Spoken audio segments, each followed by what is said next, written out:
जय हिंद दोस्तों, मैं कमलेश सर और आपके exam Uttar Pradesh LT GIC और GIC प्रवक्ता, इसके अलावा भी TGT PGT की भी एक वैकेंसी जल्द ही आ जाएगी। तो आपके इस एग्जाम को ध्यान में रखते हुए और यही नहीं, अन्य एग्जाम भी UGC net JRF assistant professor जो भी आप देते हैं हिस्ट्री सब्जेक्ट से, सबके लिए हम लोग डेप्थ में पढ़ते जाएंगे और समझते जाएंगे। तो जो हम लोग इंडस वैली सिविलाइजेशन टॉपिक को प्रारंभ किए हैं, इसको आगे बढ़ाते हैं और आप लोग मेरा सपोर्ट करते चलिए। मैं बहुत तेजी से आगे बढ़ते चलूंगा और आप लोगों को एक एक टॉपिक जल्दी से और डेप्थ में पढ़ाते चलूंगा। ओके, और स्टोन एज को भी पढ़ा दूंगा। तो आइए इस दूसरे सेशन को हम लोग आगे बढ़ाते हैं और इस सेशन में और आप लोगों का सपोर्ट और सहयोग बड़ा अच्छा मिल रहा है, हमें बहुत खुशी हो रही है। इसी तरह आप लोग मेरा सहयोग करिए, साथ दीजिए, हम आपका साथ दें और फिर आग लगा दिया जाएगा। ओके, फिर देखिए, ज्ञान मेरा और मेहनत आपकी और कंपटीशन, कोई भी कंपटीशन हो, ओके, कोई भी एग्जाम हो, वह कैसे नहीं आप क्लियर कर सकते हैं। इसमें इफ बट है ही नहीं है, बहुत डेप्थ। अगर आपके पास समय है तो प्रयागराज में अगर है तो आकर के आप लाइव भी पढ़ सकते हैं, कोई दिक्कत नहीं है।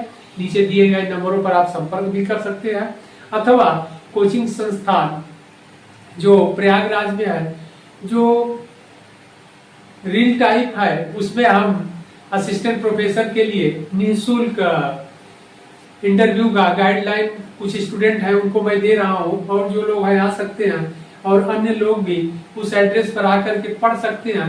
एकदम मेरा समाज सेवा है, कोई शुल्क नहीं है। जो आपको उचित लगे दे दीजिएगा, लेकिन ज्ञान नंबर 1। ओके, क्यों? क्योंकि ज्ञान बांटा जाता है। मेरा मानना है ज्ञान बांटा जाता है, ज्ञान बेचा नहीं जाता है। तो मैं इस फार्मूले पर चलता हूं, मेरा रूल यह है, प्रिंसिपल यह है। तो इसलिए आइए इसको आगे बढ़ाते हैं और अधिक से अधिक आप लोग लाभ ले लीजिए। ओके, फिर जनवरी फरवरी तक मैं दिल्ली निकल जाऊंगा, तो फिर ऑनलाइन आप लोगों को पढ़ाते रहूंगा। लेकिन 5-6 महीने जब तक मैं हूं, आप अच्छे से मेरा लाभ ले लीजिए। ओके, मेरे ज्ञान को बड़े नजदीक से आकर के आप लोग ले लीजिए और उसे लाभान्वित हो जाइए। तो आइए आगे हम बढ़ाते हैं। इस सेशन में हम लोग देखा जाएगा कल इंट्रो हड़प्पा सभ्यता के इंट्रोडक्शन का यानी भूमिका के बारे में हम लोगों ने देखा। इसमें हम लोग देखेंगे हड़प्पन सिविलाइजेशन, हड़प्पा सभ्यता का जो भाग 2 है या क्लास 2 है। इसमें हम लोग देखेंगे एक इंडिया के मैप के थ्रू दैट टाइम का, उस समय का है, इस समय का नहीं, जब अफगानिस्तान, पाकिस्तान और बांग्लादेश सब भारत में एक था। संदल सभ्यता के समय की बात हम लोग कर रहे हैं, उस समय का मैप बना करके हम लोग समझने का प्रयास करते हैं। तो इस सेशन में हम लोग देखेंगे कि संदल सभ्यता का जो विस्तार, तो इसका विस्तार हम लोग देखेंगे, यानी संदल सभ्यता का विस्तार, इसका विस्तार देखा जाएगा। विस्तार के साथ साथ हम लोग क्या देखेंगे कि इसका आकार, विस्तार के बाद विस्तार देखा जाएगा और फिर इसका आकार देखा जाएगा कि आकार कैसा था, जो आपसे एग्जाम में पूछ दिया जाता है कि आयताकार था कि वर्गाकार था, यानी स्क्वायर में था अथवा त्रिभुजाकार था, तो ये देख लिया जाएगा। इसके बाद तीसरे पॉइंट पर हम लोग देखा जाएगा इसका क्षेत्रफल। ओके, क्षेत्रफल, यानी हम लोग हड़प्पा सभ्यता से संबंधित इस सेशन में इतने पॉइंट पर हम लोग डिस्कशन करेंगे। कितने पॉइंट पर हम लोग डिस्कशन करेंगे? इसके विस्तार पर हम लोग डिस्कशन करेंगे, इसका आकार कैसा था उस पर, और इसके क्षेत्रफल पर हम लोग डिस्कशन करेंगे। 3 पॉइंट पर हम लोग डिस्कशन करते हैं जो आपके एग्जाम के लिए बहुत इंपॉर्टेंट है। यहाँ से 2 प्रश्न आना ही आना है और आता भी है, आप भी देखे होंगे। तो आइए देख लिया जाए। विस्तार में देखा जाए कि संदल सभ्यता जो सिंधु नदी घाटी की सभ्यता के नाम से जाना जाता है, इसका जो है यहाँ पर ध्यान रखना है, पूर्वीय स्थल इसको पूर्वी स्थल भी आप कह सकते हैं। इसका पूर्वी स्थल जो है वह आलमगीर है, आलमगीरपुर है, ध्यान रखना है। और पश्चिमी स्थल पर हम लोग आते हैं, इसका पश्चिमी स्थल हम लोग देखते हैं तो पश्चिमी साइड या स्थल हम लोग देखते हैं तो यह है पश्चिमी साइड सुतका गेंडोर है, सुतका गेंडोर है, यह पाकिस्तान देश में पड़ता है। ओके, बलोचिस्तान प्रांत में चला गया है, हम लोग डिस्कशन करते हैं। और इसका उत्तरी जो स्थल है, इसका उत्तरी साइट या स्थल है वह है मांडा, वह मांडा है। और मांडा कहां पड़ता है तो ध्यान रखना है, ये भारत में है और जम्मू कश्मीर प्रांत में श्रीनगर के पास अखनूर के नजदीक है। ओके, और इसके बाद इसका दक्षिणी क्षेत्र हम लोग देख लेते हैं, यहाँ पर दक्षिणी पॉइंट लिख देते हैं। इसका जो दक्षिणी स्थल है, इसका दक्षिणी स्थल साइट, सबसे साउथ का जो साइट है वो है दायमाबाद। तो ध्यान रखना यह है दायमाबाद, सबसे दक्षिणी स्थल दायमाबाद। अब एक एक करके हम लोग देख लेते हैं। ओके, तो पूर्वी स्थल आलमगीरपुर, तो कहां पर है? अगर राज्य की बात हम लोग किया जाए तो उत्तर प्रदेश में है, राज्य है उत्तर प्रदेश। जिला की बात किया जाए तो जिला है मेरठ में पड़ता है। और नदी की बात किया जाए तो नदी है हिंडन नदी। ओके, हिंडन नदी है। और हिंडन नदी किसकी सहायक नदी है तो यमुना नदी की है। यह भी ध्यान रखिएगा आप लोग, एग्जाम में आपसे पूछा जाता है यमुना रिवर, यानी यमुना नदी की यह सहायक नदी है। तो इतने पॉइंट इंपॉर्टेंट है, आपके एग्जाम में पूछा जाता है। पूर्वी स्थल आलमगीरपुर है, पड़ता कहाँ है, मतलब सुदूर पूर्वी भी आपसे पूछ देता है, पड़ता कहाँ है, वर्तमान उत्तर प्रदेश राज्य में पड़ता है। जिला मेरठ पड़ता है और नदी हिंडन है। इसके आगे भी जानना चाहते हैं तो दिल्ली से आलमगीरपुर, ओके, मतलब उत्तर पूर्व में है। और इसके बाद यह उत्तर पूर्व में है और 45 किलोमीटर की दूरी पर पड़ता है, जबकि मेरठ मुख्यालय से 30 किलोमीटर पश्चिम की ओर पड़ता है। यह भी आप जान लीजिए। इसके बाद आगे हम लोग बढ़ते हैं, इसका पश्चिमी स्थल देख लेते हैं। और पश्चिमी साइड सुतका गेंडोर है और यह वर्तमान में पाकिस्तान देश में पड़ता है। तो देश हो गया पाकिस्तान, आप लोग इसको जानते ही हैं, कंट्री। और फिर प्रांत, स्टेट बलोचिस्तान या बलूचिस्तान प्रांत में पड़ता है। ओके, इसके बाद नदी की बात किया जाए तो दास्क नदी, दास्क नदी के किनारे है। और दास्क नदी इतना फेमस क्वेश्चन है, इंपॉर्टेंट है कि जो आपसे हमेशा एग्जाम में पूछा जाता है। तो इस बात को आपको ध्यान रखना है, हमेशा एग्जाम में पूछा जाता है। सबसे पश्चिमी स्थल सुतका गेंडोर, यहाँ पर हम एकदम क्रम से लिख दिया है। पश्चिमी स्थल सुतका गेंडोर, देश पाकिस्तान, प्रांत बलूचिस्तान, नदी दास्क नदी। ओके, ये बातें हो गई पश्चिमी स्थल। इसके बाद उत्तरी साइड पर हम लोग डिस्कशन कर लेते हैं। उत्तरी साइड जो है आपका मांडा है, ये मांडा पड़ता है। और यह जम्मू कश्मीर राज्य में, देश हो जाएगा भारत, और जम्मू कश्मीर राज्य में श्रीनगर के पास अखनूर के नजदीक यह स्थित है। ओके, कौन? मांडा। और नदी क्या है? नदी पड़ता है चेनाब रिवर, चेनाब नदी पड़ता है। तो यह बहुत ही इंपॉर्टेंट है, चेनाब नदी के किनारे यह स्थित है। ओके, यह भी इंपॉर्टेंट हो गया।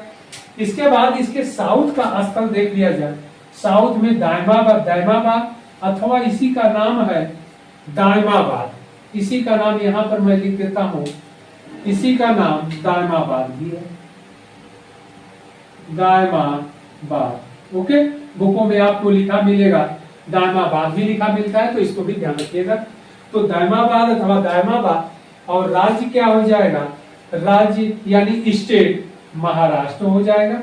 डिस्ट्रिक्ट यानी जिला अहमदनगर हो जाएगा। रिवर प्रवरा नदी है, बहुत इंपॉर्टेंट है। प्रवरा रिवर कई बार आपसे एग्जाम में पूछा गया। तो नदी प्रवरा है। और प्रवरा नदी किसकी सहायक है? तो प्रवरा नदी जो है गोदावरी नदी की सहायक है, ध्यान रखना, गोदावरी नदी की यह सहायक है। गोदावरी नदी में जाकर के प्रवरा नदी मिल जाती है। ओके, तो इतने इंपॉर्टेंट पॉइंट हो गए। पूर्वी स्थल आलमगीरपुर उत्तर प्रदेश राज्य में, मेरठ जिले में हिंडन नदी और यमुना की सहायक है। और पश्चिमी स्थल सुत्का गेंडोर, देश पाकिस्तान, प्रांत बलोचिस्तान, दास्क नदी के किनारे। उत्तरी सुदूर उत्तरी स्थल मांडा और जम्मू कश्मीर, देश भारत, जम्मू कश्मीर, इसके बाद श्रीनगर के नजदीक अखनूर के पास पड़ता है। ओके, और नदी चेनाब नदी। ओके, इसके बाद आते हैं साउथ का सुदूर दक्षिणी स्थल दायमाबाद और दायमाबाद अथवा दायमाबाद, और राज्य है महाराष्ट्र, जिला है अहमदनगर, और नदी है प्रवरा नदी। और प्रवरा नदी गोदावरी नदी की क्या है, सहायक नदी है। ओके, अब आते हैं हम लोग इसके आकार पर। तो या तो विस्तार हम लोग कर लिए नंबर 1, अब इसके आकार पर आते हैं, नंबर 2 पर आते हैं। आकार कैसा है, जो आपसे एग्जाम में पूछा जाता है। ओके, तो आकार पर अगर डिस्कशन किया जाएगा तो देखिए आकार कैसा है, तो इसको हम लोग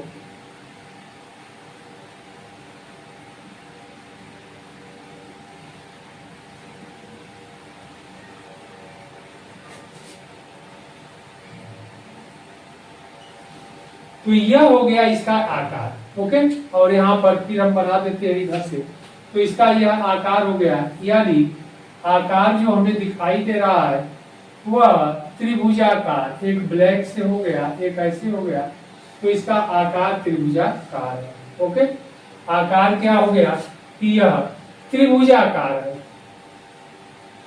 आकार इसका कैसा हो गया, यहाँ लिख देते हैं त्रिभुजाकार, आपसे एग्जाम में पूछा जाता है त्रिभुजाकार। इस बात को ध्यान रखिएगा, कभी भी गलत न करिएगा। आयताकार या फिर वर्गाकार यानी चौकोर मत आप मारिएगा, त्रिभुजाकार है ये आप सेफ देख लीजिए। ओके, मांडा, दायमाबाद और सुत्का गेंडोर। ओके, आलमगीरपुर बहुत थोड़ा सा है। ओके, तो यह इसका जो शेप बन रहा है, आकार बन रहा है, वह त्रिभुजाकार बन रहा है। ये बातें क्लियर हो गई। अब अगले पॉइंट पर हम लोग चलते हैं, इसके एरिया यानी क्षेत्रफल पर आते हैं। तो 1 नंबर विस्तार देख लिए फर्स्ट, सेकंड नंबर हम लोग आकार देख लिए, और थर्ड नंबर एरिया यानी क्षेत्रफल पर हम लोग डिस्कशन कर रहे हैं। तो क्षेत्रफल यहाँ पर हम लोग इस पर दृष्टि कर लेते हैं। तो क्षेत्रफल, इसका जो पूरा क्षेत्रफल है 12,99,600 वर्ग मील है। अगर मील में करेंगे तो 12,99,600 वर्ग मील आ जाएगा। ओके, यानी 1299600 यानी 00 वर्ग मील। अब इसके बाद आ जाते हैं दूसरे पर, वर्ग किलोमीटर पर हम लोग देख लेते हैं वर्ग मील और वर्ग किलोमीटर।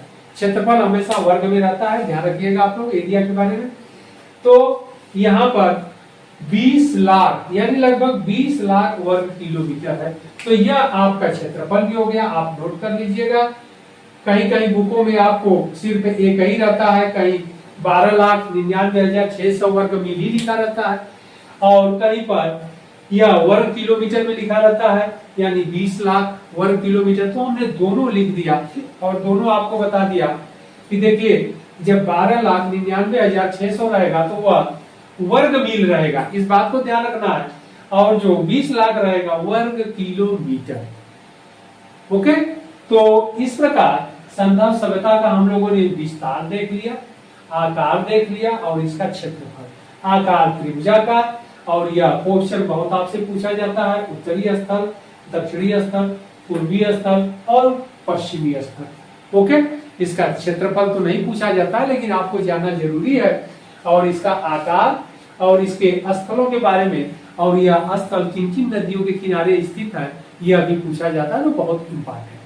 तो यह जो टॉपिक हम लोग डिस्कशन किए हैं बड़े ही नॉलेजेबल है, तो आप लोग इसको अच्छे से देखिए, और फिर हम लोग अगले टॉपिक को लेकर के डिस्कशन करते हैं।